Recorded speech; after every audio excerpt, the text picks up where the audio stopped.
Ardelia Syaira Razan dengan NRP 501231110 dari Departemen Fisika. Pada video ini, saya akan menjelaskan hasil observasi saya mengenai praktik nilai-nilai Pancasila dalam kehidupan masyarakat dengan judul Taman Harmoni Keputih sebagai Ruang Publik Inklusif, Observasi Nilai Keadilan Sosial Sila kelima Pancasila di Surabaya. Pancasila bukan hanya menjadi dasar negara, tetapi juga dapat ditemukan penerapannya dalam kehidupan sehari-hari. Salah satu contohnya dapat dilihat melalui penggunaan ruang publik yang menjadi tempat interaksi berbagai lapisan masyarakat. Pada observasi ini, lokasi yang saya pilih adalah Taman Harmoni Keputih Surabaya. Dan mungkin kalian tidak menyangka, taman seluas 30 hektar ini dulunya adalah tempat pembuangan sampah. Hari ini saya akan mengajak kalian melihat taman ini dari sudut pandang yang berbeda. Bukan sebagai tempat wisata, tapi sebagai cermin nyata nilai Pancasila dalam kehidupan sehari-hari. Yuk, kita lihat. Sebelum menjadi taman, kawasan Keputih ini adalah TPA, tempat pembuangan akhir, yang selama bertahun-tahun memberikan dampak negatif bagi warga sekitar. Setelah direvitalisasi oleh pemerintah kota Surabaya, kawasan ini berubah menjadi ruang terbuka hijau yang bisa dinikmati semua orang. Perubahan ini bukan hanya sekedar soal estetika kota, ini adalah tindakan keadilan, yaitu mengembalikan hak warga Keputih atas lingkungan yang sehat.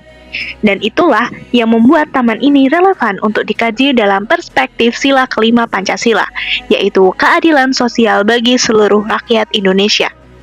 Tujuan observasi ini adalah melihat bagaimana nilai keadilan sosial terwujud melalui pemanfaatan ruang publik. Metode yang saya gunakan adalah observasi langsung. Saya datang ke taman, mengamati, dan mencatat. Ada 4 aspek yang saya perhatikan, yaitu aksesibilitas fasilitas, keberagaman pengguna, interaksi sosial, dan kepedulian terhadap lingkungan. Temuan pertama, taman ini benar-benar terbuka untuk semua orang, gratis, tanpa syarat, tanpa batasan usia atau status sosial. Saya melihat anak-anak bermain di playground, mahasiswa duduk santai, keluarga menggelar tikar, lansia berjalan di jalur jogging, semuanya di ruang yang sama. Ini bukan hal kecil. Dalam kota besar seperti Surabaya, tidak banyak fasilitas berkualitas yang bisa dinikmati semua kalangan secara setara. Taman Harmoni adalah salah satunya.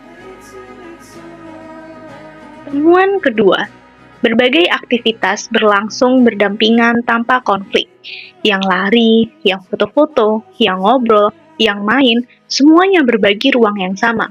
Dan yang menarik, tidak ada yang perlu mengatur ini secara formal. Masyarakat secara alami saling menghargai, saling memberi ruang.